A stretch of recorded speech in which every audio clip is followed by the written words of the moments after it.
السلام عليكم. في آخر أخبار الوداد الرياضي، فوز البنزرتي يتراجع عن الاستقالة بعد تدخل مسؤولي الوداد.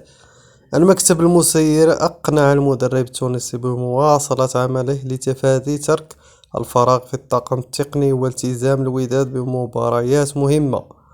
وفي خبر آخر، الجمع العام سينعقد في الأسبوع الأول من مارس 2024.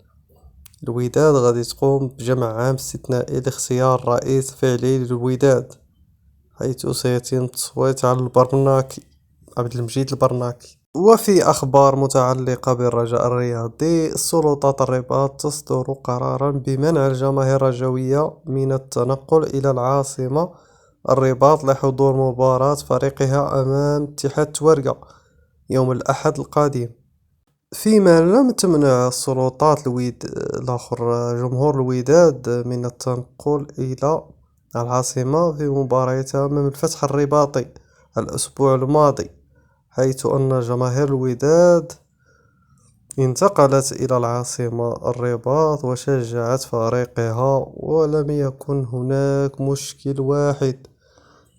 لهذا لم نعرف هذه القرارات. ما